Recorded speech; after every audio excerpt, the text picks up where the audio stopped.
Hi, I'm Mario Guerra, the two-time former mayor of the great city of Downey. And we're here today talking Downey with Mario and Eric with my co-host, Eric Pierce.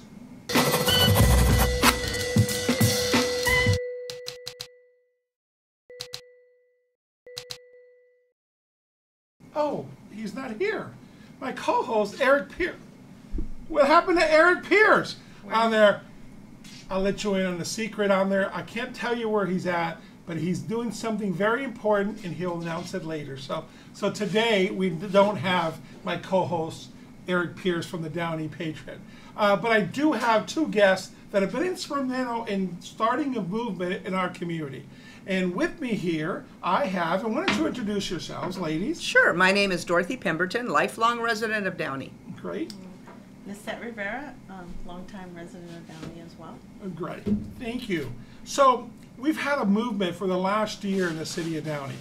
In November 2020, the citizens of Downey were deceived, and somebody got elected that came out several months later with a criminal history and a criminal past. These ladies, along with their team, took it upon themselves to make sure that Downey has something better to offer. So they started a recall campaign against Catherine Alvarez. And last year, they came very close. They were within 35 votes of getting the signatures needed on the ballot. They needed 3,500 signatures or so forth.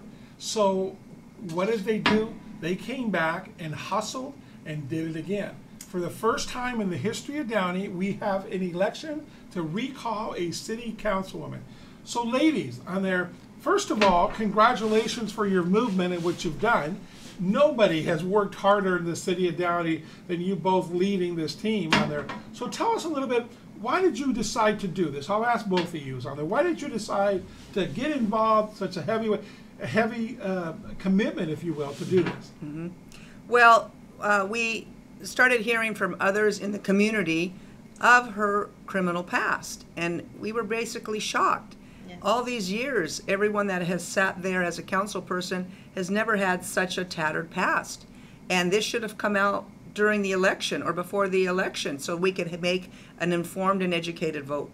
So we kept brainstorming and thinking, what are we going to do? We had no clue what to do or how to do it, but the word recall came out so voters could now have a chance and be informed, and that's exactly what we started to do.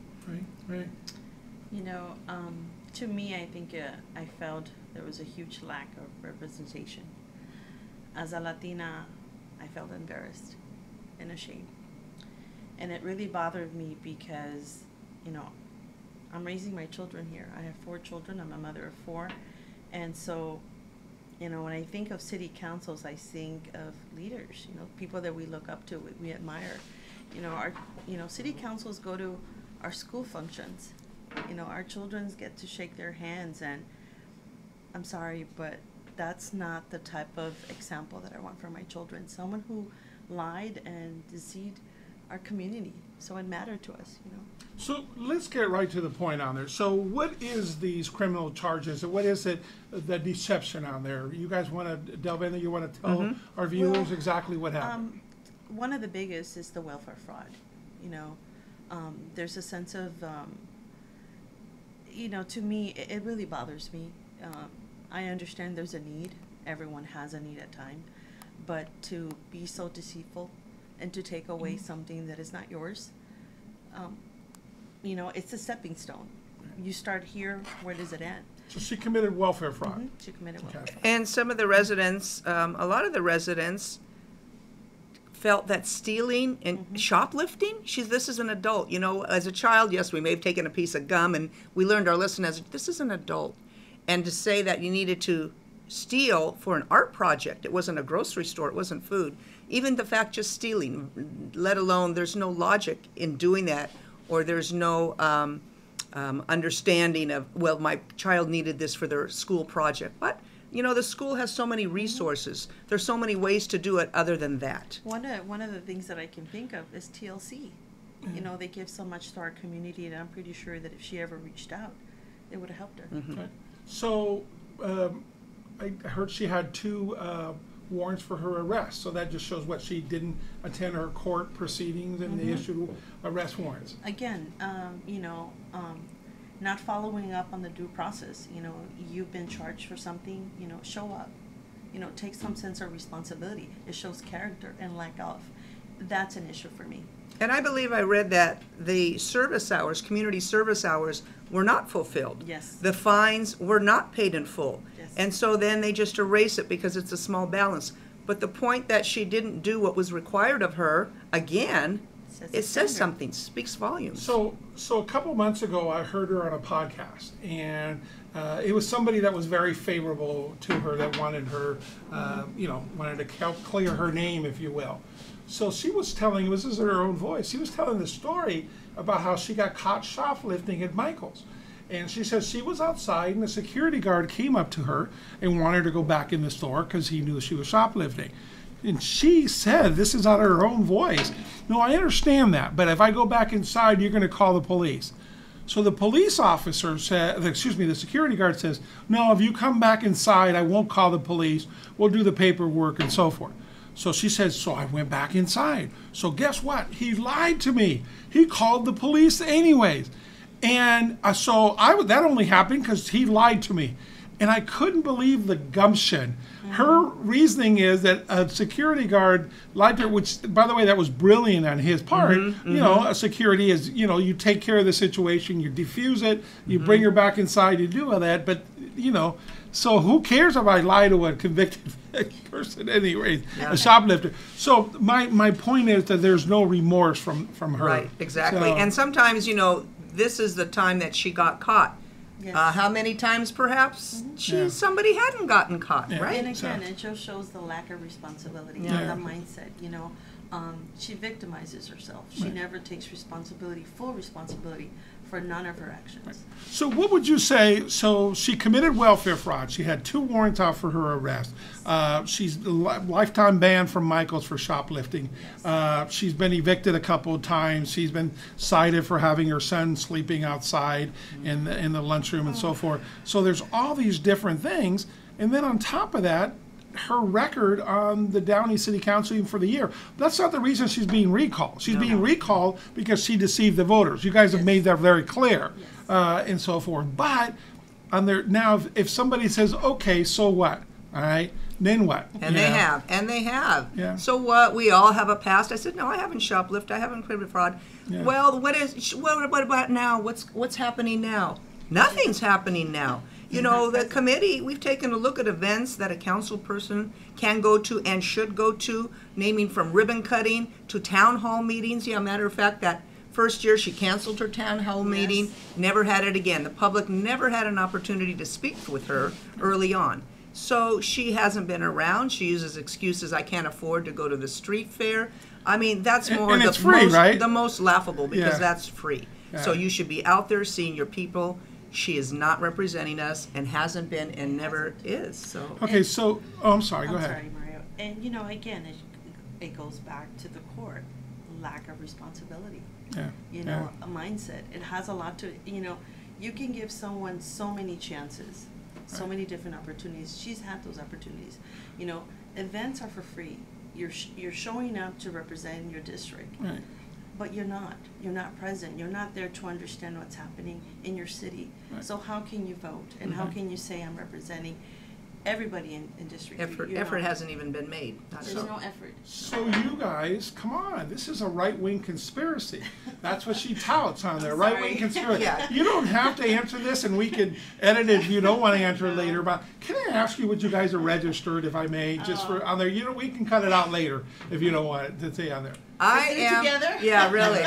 1, 2, 3. Democrat. I'm a registered Democrat because I believe for the people. I am for the people. Yeah, my mother, growing up, I'm an immigrant. I'm a first generation. We're both immigrants. Well, honestly. I'm first generation. My parents came over here, many years ago in the 50s, and my mother always was for kind of the underclass. When she was, when they were divorced, my mother was divorced. We actually were on food stamps. I know what that's like, But she was on food stamps because of the need. I was a minor, and then we were off of food stamps. I've worked hard, and I've even had to clean houses. We all work our way up.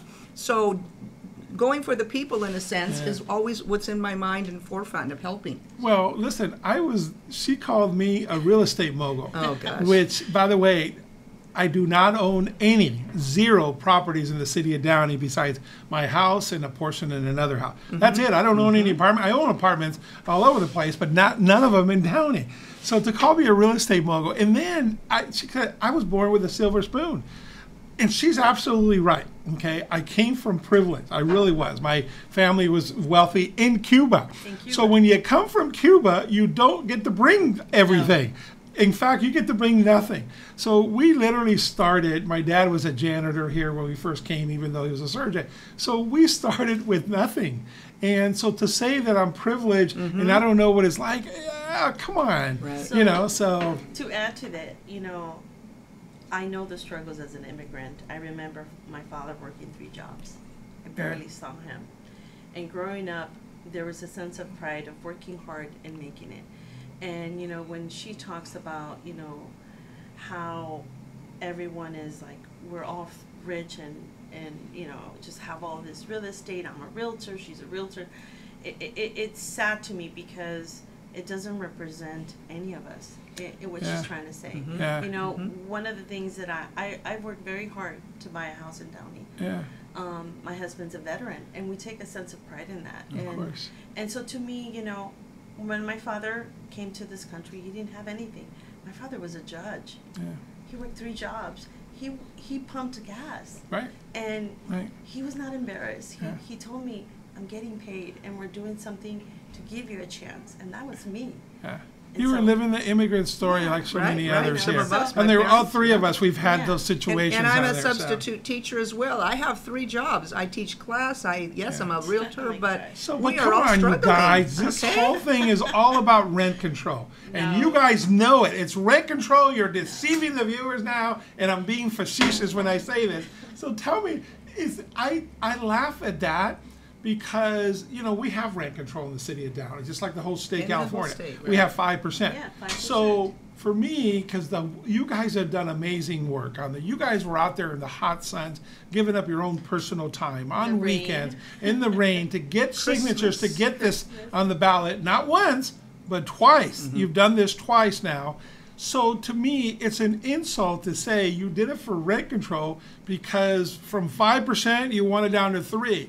So for some reason, you guys are willing to work for 1.5 years to do this for some landlords 2%. It's silly. It's just the premise is silly. But tell us about the struggles.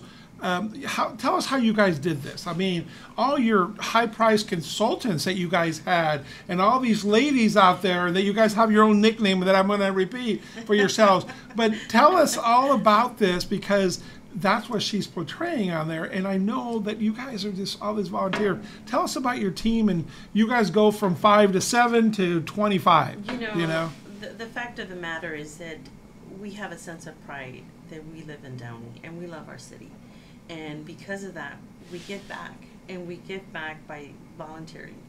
And I've never gotten paid 1 penny. If anything, I've worked very hard.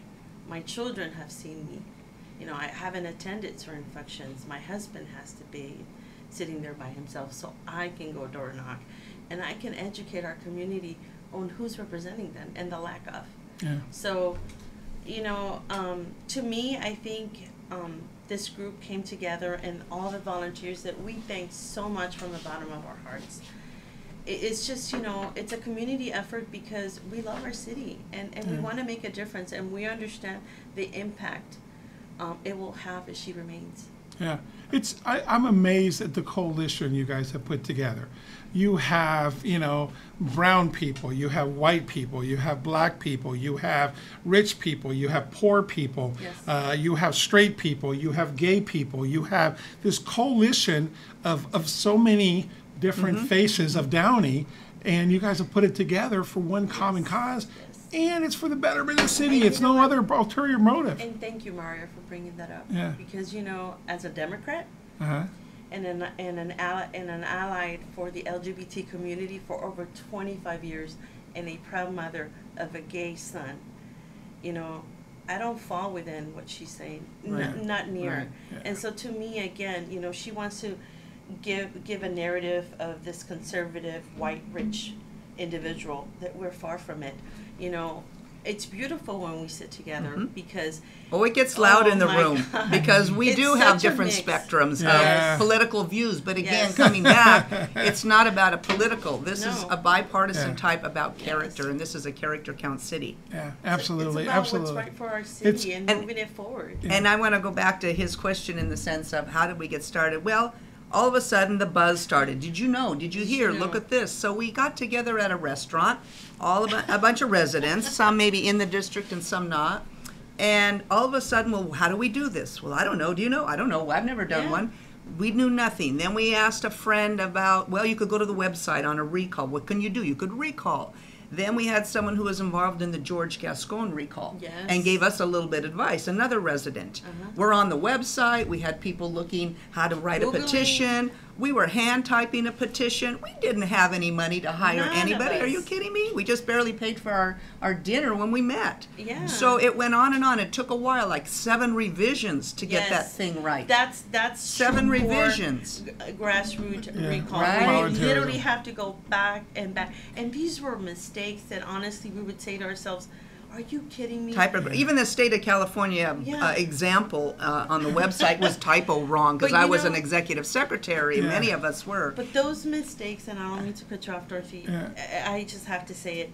It's what made us even come Yeah. more united to really Yeah. give The us resolve. that It core. You know, strengthened that your heart- resolve. Yeah, that's So there was kind of a rule book online with the state, and then we started going out. We finally got our petition done, and the city clerk approved it. Okay, now everyone tell a friend, like that hair commercial. Grab a friend, let's go walking. What we got was just signature. Are you a voter? Yes, I am. Are you D3? Sure. Wrong, because that's what happened the first time when we didn't get the enough signatures. We trusted Well, Oh, people to say they were you didn't voters. get enough. Per the county. Yeah, the signatures. You got over 4,000. They Yeah. just had to be, and there were some, registered or Right. based on their signature. You know, there was a little nitpicky. There's some that were questionable, and yet you guys were so far off. You were thousands of signatures away from getting it. Or how many were you off? But you know what? 35. Yeah. I just sat there dumbfounded, like 4,000. we are going to ask them to show us, and we did.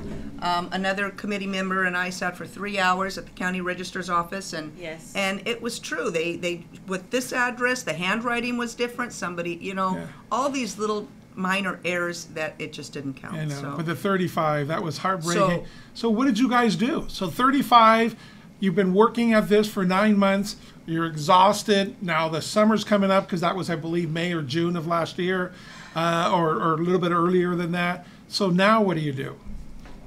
Well, we said, let's make sure that each signature we get, we're not stopping. Make not. sure each signature No, that no, we no, but get. how did you guys decide? What made you decide we're going to do this again? Oh. You know? I think the fact that we were so close. I mean, it was less than 1%. And because we were a grassroots campaign, we made all those mistakes and we learned from them. And we said, no, we're so close. This does matter to the city, not just to the 10 of Yeah, us. yeah. This is beyond us. So And the residents, they were calling us who Yeah. signed. Did you get it? Oh, I heard. Are you going to do it again? I Go, know. Do it Yes. again. Do it Yeah. again. I'm please like, do it again. Right. Those are the calls I was getting, and Yeah. the DMs. Please do it again. Yeah. because I Don't have stop. someone else. Yeah. Yeah. So this Yeah. time we got the voter record on the county recorder so we could check. We had a Yes. cross-check system now. Well, listen, what you guys have done is nothing short of a miracle. We're so proud of you, and we're grateful. As a resident of the city of Downey, and I know I've talked to you guys almost daily and everything else on there, and I know what you guys have been doing and are doing, and you have so many people behind you and so forth. And by the way, this is the brochure. Over 4,500 residents signed the petition to vote for the election is January 31st. And you can start voting by mail. It's already in existence, or you could take your ballot. The one thing is, there's some frequently asked questions on here, and the one thing that always comes back to me on there says, okay, everybody deserves a second chance if you figure out remorse and so forth. And folks, this is here. There's a picture here. She, before she got elected, the last 6 months before, she was with bullhorns going to the residents of the city council. So every time I start feeling a little human compassion, I remember that. She went to Councilman Rick Rodriguez's house. This is literally on his front porch. Yes. He was in the hospital. She criticized him. She came to the next council meeting, criticized him. Oh, why isn't he here? Well, he's in the hospital. She came with the bullhorn 11 o'clock at night, and that was Mr. Rodriguez's, Councilman Rodriguez's wife and granddaughter went inside, where the police had to be called. And this is on the front porch. This is a ways in from the street with the bullhorn. So she did the same thing to Councilman Saab. She did the same thing to Councilwoman Fermetta. And where's the videos of them outside their homes disturbing the whole residence. Now, okay, so you know what, now I'm an elected official. Maybe I regret that on there. No, she doubled down. Last year at a council meeting, when it was asked of her on there, she goes, I don't regret that at all. No. So this is even after she got elected, has no regret going to people's houses with a bullhorn at 11 o'clock at night. And I recall her saying, well, they weren't listening to me at council, so I needed to go to their homes. We wanted to make sure we were heard. A council member retorted to her and said, oh, go ahead, do you remember what he said? The council member says, it wasn't, Catherine, it wasn't that they didn't hear you, it was that they didn't agree with you. Yes. You know, and that was the point he had on there. You think that 11 o'clock at night I'm going to be talking to you about rent control? You know, or whatever, when we already have one, and we heard you, but we're not for it. I live 3 streets away. I remember that afternoon, or that evening, and I couldn't even hear my TV outside. It was outside. It was a hot night, and it got scary. Where are they? Are they coming down my street? Are they on, Old River? It's very, intimidating, and it shouldn't be for residents. Residents were very upset. Well, people's homes are their sanctuary, and if you have, if you're an adult and there's an issue at hand, there's a place and time for a discussion. Right. And we also, as a mother, I cannot fathom or understand how can she think this is the right thing to do, because the first person that comes to mind is Alex Saab. He has small children. Right. I mean, how can you explain that to your children? His wife posted a picture, and the kids are looking out the window. Scared and wondering profanity. what, I mean, one thing is going to someone and saying, listen to me, I have a point, please hear me out. Right. But the tone, the mannerism, and what you're saying, I mean, you're literally cussing these people out in front of their children, their neighbors. Yeah. That's not right. And nothing was gonna resolve it from that point. So, well, listen, again, the reason for the recall is because she deceived the residents on the ballot and wasn't upfront with her criminal record. So now it's on the ballot. Okay, so you got it on the ballot. Let the residents decide. But on top of that, now the resident can decide about that part, but also can decide, well, what's her actions been since he's been on the council? So they can add the 2 and 2. Yes. This isn't about the next person. This has nothing to do with it. This election is only an up or down for her. There's nobody running on this election. Right. So it's got nothing to do with that. So this is an opportunity for the residents in District 3 to stand up for their city, and hopefully they recall her, then there will be an election, and hopefully from now on, I think this recall will change the game in the future, because I think that all politicians that are willing to lie about their records or deceitful about their records will now have to come clean. Yes. I remember, I mean, it's just sad that this wasn't found out before. At least it could have come out before. She should have been honest. I remember a couple years ago, we had a guy that was running for District 5, and it was discovered before the election, he didn't have 1 DUI or 2 DUIs. He had 5. I think 5 I remember DUIs. That. Yeah, I remember. And then he kept questioning, well, you all make mistakes. Well, 1, 2 mistakes, 3 mistakes, 4. You know what I'm saying? At what point are you kidding? And he came in last place. But the residents knew. So this thing here, she wanted to make her case. She should have done it before the election. And now you made her case for the residents of the city of Downey. This is why you're having this. So. I recall one of the first voting, one of her first votes was when they wanted to have a code of ethics. Yes. And I was a public works commissioner or a committee member, and all of us on the committee were saying, sure, we'll sign it. We'll sign a code of ethics. We want to be that way, transparent. She was the only council person that said no. It was a 4-1 vote. That, what to me, was a 4-1 vote. Right? Again, mindset. It talks about code of ethics. She's also on the podcast or at the city council meeting. I don't know, but it's documented. When they brought up the American flag, and she said something, that flag gives me pain, which to all of us, especially us immigrant, and she's an immigrant, and she claims that, I'm privileged. Well, I'm privileged now because I worked hard and I stood up for that flag. You know, My so husband fought for that flag. of course, So, of you know, course, it we're all really proud hits of home. that. So, Many Well, people. yeah. Again, the residents, we hear it from the residents. There's every little different part Yeah. that strikes them. Yeah. So. And you know what? The other thing to it is that we have knocked on so many doors in District 3. yeah, And when you talk to the residents and you hear their struggles, their challenges that are happening in District 3, right. and they're calling out and they're emailing her, you know, calling her, letting her know, you know, there's issues in certain areas in District 3. We know it because we've done the door Yeah. knocking. And it's sad to me when I have to say to them, has she called you back? And they're like, no. Well, can you call council member at the time, Formeta, or, you know, Trujillo, Blanca Pacheco, you know? I mean, they have to go outside their city council person to get action, to get to get a resolution to their issue. That again is lack of representation. So, well, lack of representation. I heard it, Mayor Frometa say it Tuesday, it was in today's paper, the Downey Patriot. So when, you know, what happens on committee appointments, a lot of the work done on committee, you got the downtown subcommittee, the budget committee, the intergovernmental committees with this group, that group. So the mayor usually appoints 2 people to that. So you only what she does, or what the mayor does, that's what I did when I was mayor, and Claudia did the same thing. You ask everybody in the council, you want to be fair with the best representation on it. So she put that out, and Catherine says, don't include me in any committees. Really? So if you look at the list, you look at the newspaper from today, the Downey Patriot, and so forth, all the subcommittees for the city of Downey, none of them, and I'm glad Claudia, or Mayor Formeta said that, they're included, don't put me on any committees.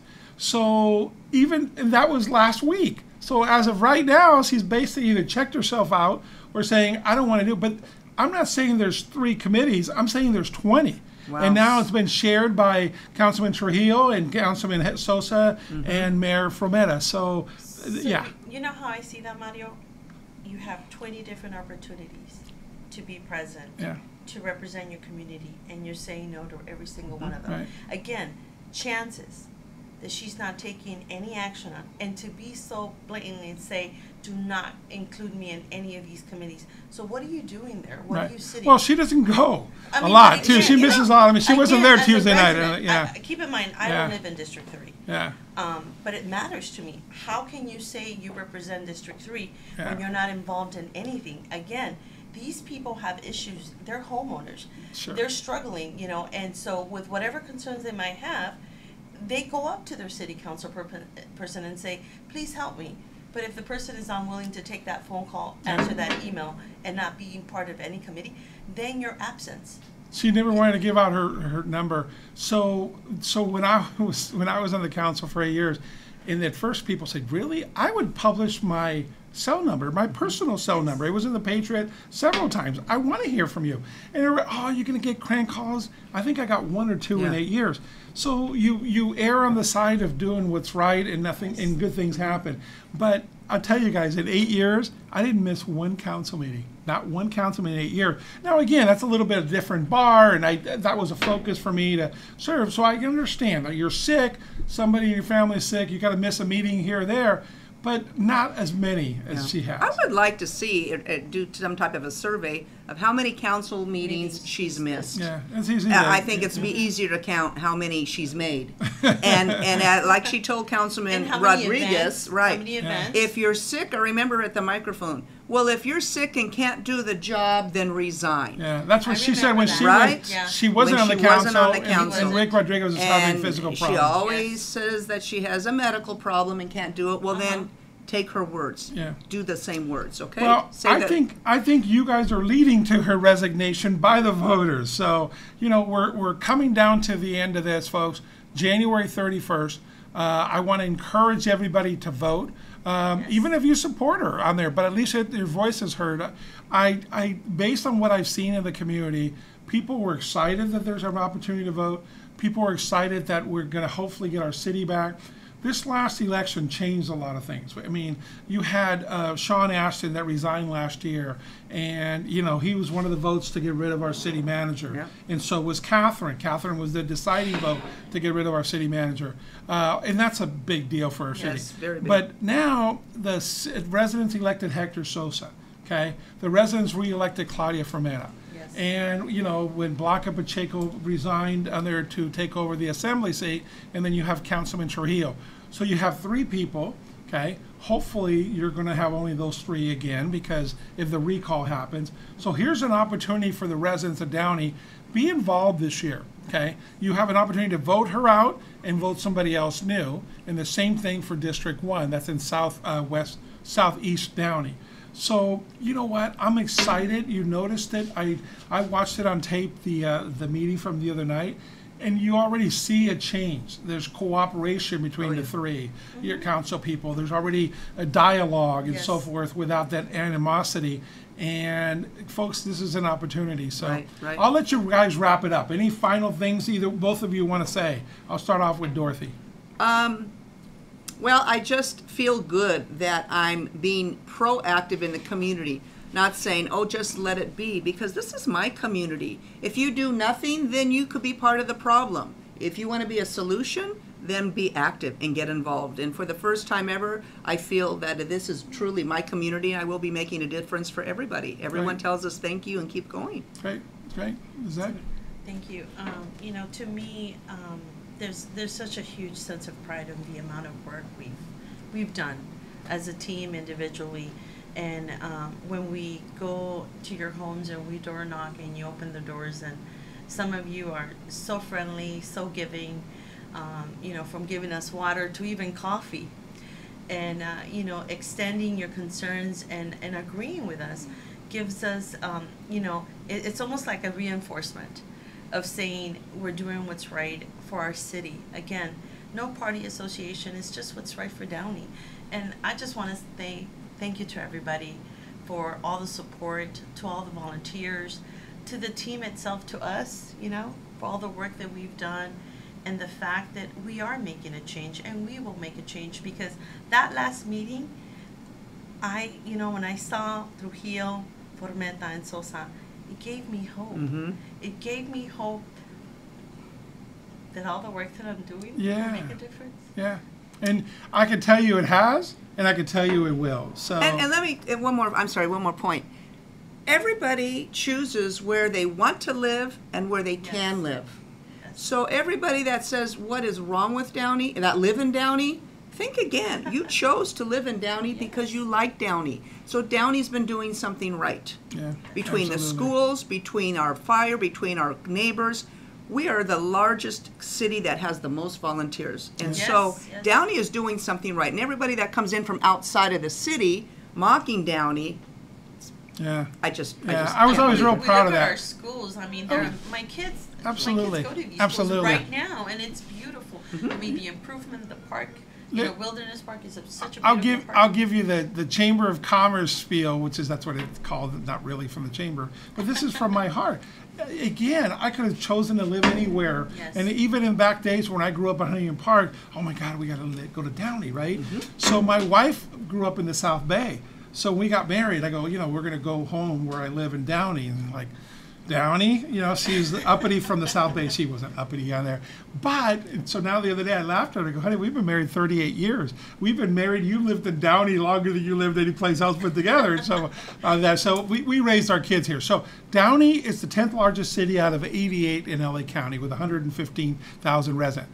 It's special, and if you look at our logo, we helped design it. Roger Brosmer and I were the subcommittee, and the logo has 3 lines on the D. One of the lines is for our police and fire. We have our own public safety. The other one is for our school district. We have our own school. We're real proud of being independent. The third line is us, the residents in the city of Downey, okay? How special we make this. We have 54 churches. We have 13 service groups, okay? We are a community of giving in the city of Downey. We're surrounded by freeways. That's why it's got the box on the logo if you look at it. But the D is not finished. It's not connected all the way because we're still a piece of work. We're still in progress. Very So interesting. yeah, and then you. even on the swirl, when you see the one in the box has a swirl up, and that's for our aerospace history. So we incorporated all that. That took 4 pizzas and about 7 hours with an iMac. That'll be another podcast, because it right? matters, We right? We did this for a year, and then at the end we're like, okay, let's just do this.